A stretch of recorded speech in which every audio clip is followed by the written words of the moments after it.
Naam, mpendwa mtazamaji wa Utakaso Television, ni mara nyingine tena leo hii tumekutana tena na ni mfululizo wa ushuhuda na shuhuda mbalimbali ambazo watu wamebarikiwa na Mungu, ametenda miujiza sana kupitia maisha yao. Hapa studio nina mgeni na atakwenda kujitambulisha kwa majina yake na atakwenda kumshuhudia Mungu nini Mungu alichomfanyia katika madhabahu ya Kituo cha Utakaso Miracle Center. Kwa faida ya watazamaji wetu, wangependa kukufahamu kwa majina yako. Tafadhali, unaitwa nani? Naitwa Stella Jonas Mkongwa. Stella, ni nini Mungu alichokufanyia? Muujiza gani ambao ulipofika mahali hapa Mungu amekutendea kwa muujiza?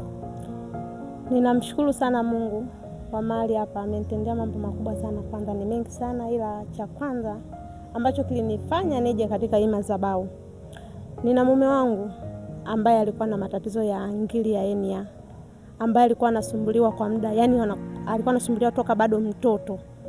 Kwa mimi nilivyoolewa naye nikakutana na ugonjwa ule, tulihangaika sana kwa waganga, tumeenda, nimefika mara ya mwisho tukauza hadi kiwanja, tukampeleka kwa mganga, lakini bado tulivyorudi tena lile tatizo likawa bado linaendelea.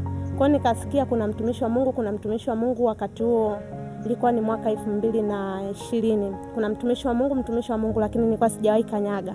Kwa 2021 ndipo nikaenda kwa mtumishi wa Mungu. Nikaamini kwamba mimi ninaamini, mbona wengine wanasema wanaenda wanapona, na mimi nikaamini kwamba tatizo la mume wangu linaweza likaisha kupitia mimi. Na kweli ninamshukuru Mungu, niliposimama mpaka sasa hivi mume wangu ana mwaka huu wa 4 sasa hajawahi umwa tena tatizo la ngiri.